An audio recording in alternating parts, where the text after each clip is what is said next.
ओम साई राम। तो है हम अध्याय नंबर 28 पे।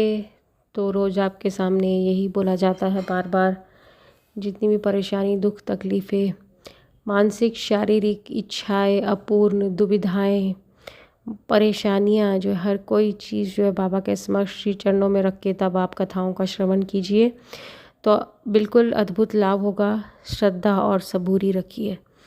तो कल थे हम लाला लक्ष्मी चंद की कथा पे कि किस प्रकार से उनको शिरडी बुलाया बाबा ने। तो मैंने पहले भी बताया कि बाबा जिसको चाहते थे उसी को बुलाते थे, वरना जो है इंसान का अगर ऐसा प्रारब्ध ना होता तो कभी वो उस ओर सोच भी नहीं पाता था। तो आज भी वही हाल है। तो लक्ष्मी चंद ने उन लोगों से श्री साईं बाबा के संबंध में कुछ पूछताछ की। तब लोगों ने बताया कि श्री साईं बाबा शिरडी में अनेक वर्षों से निवास कर रहे हैं और वे एक पहुँचे हुए संत हैं। जब वे कोपर गांव पहुँचे तो बाबा को पेड़ देने के लिए कुछ अमरूद खरीदने का उन्होंने विचार किया। वे वहाँ के प्राकृतिक सौंदर्यमय दृश्य देखने में कुछ ऐसे तल्लीन हुए कि उन्हें अमरूद लेने की सुध ही न रही। परंतु जब वे शिरडी के समीप आए तो यकायक उन्हें अमरूद खरीदने की स्मृति हो आई। इसी बीच उन्होंने देखा कि एक वृद्धा टोकरी में अमरूद लिए तांगे के पीछे पीछे दौड़ती चली आ रही है।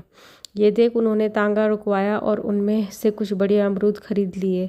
तब वह वृद्धा उनसे कहने लगी, कृपा कर ये शेष अमरूद भी मेरी ओर से बाबा को भेंट कर देना।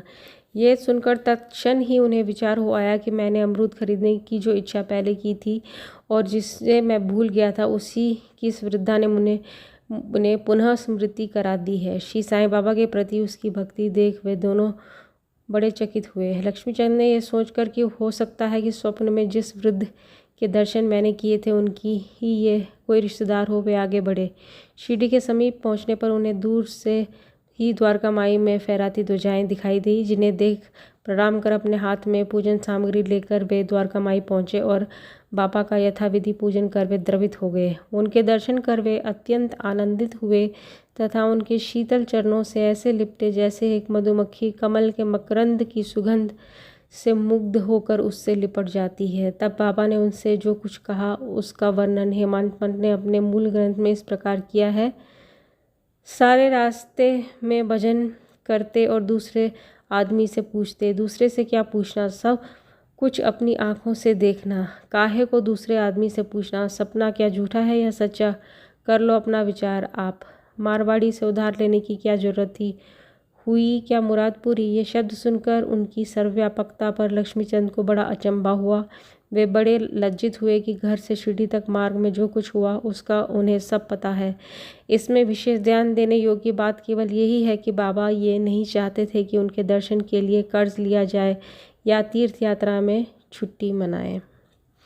तो पहले ही बताया जा चुका है, जो भी आपके साथ घटित हो चुका या होने वाली है तो बाबा पहले से ही इस बात के बारे में बता देते थे। यही थी बाबा की सर्वव्यापकता। तो सांझा उपमा। दोपहर के समय जब लक्ष्मीचंद भोजन को बैठे तो उन्हें एक भक्त ने सांझे का प्रसाद ला कर दिया, जिसे पाकर वे बड़े प्रसन्न हुए। दूसरे दिन भी वे सांझे की आशा लगाए बैठे रहे। सांझा मतलब उपमा, परंतु किसी भक्त ने वह प्रसाद न दिया जिसके लिए वे अति उत्सुक थे। तीसरे दिन दोपहर की आरती पर बापू साहब जोग ने बाबा से पूछा कि नैवेद्य के लिए क्या बनाया जाए। तब बाबा ने उनसे सांझा लाने को कहा। भक्तगण तो बड़े बर्तनों में सांझा भर कर ले आए।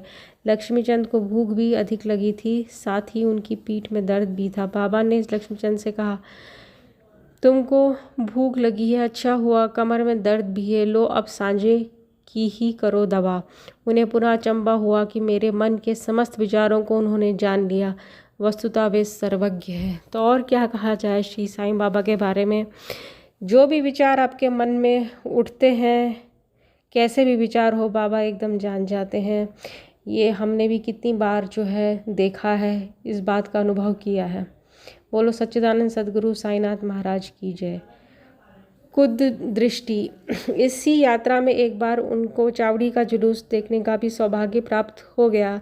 उस दिन बाबा कफ से अधिक पीड़ित थे। उन्हें विचार आया कि इस कफ का कारण शायद किसी की नज़र लग गई हो। दूसरे दिन प्रातःकाल जब बाबा द्वारका माई को गए तो श्यामा से कहने लगे कि कल जो मुझे कफ से पीड़ा हो रही थी उसका मुख्य कारण किसी की कुदृष्टि ही है। मुझे तो ऐसा ही प्रतीत होता है कि किसी की नज़र लग गई है, इसलिए ये पीड़ा मुझे हुई है। लक्ष्मीचंद के मन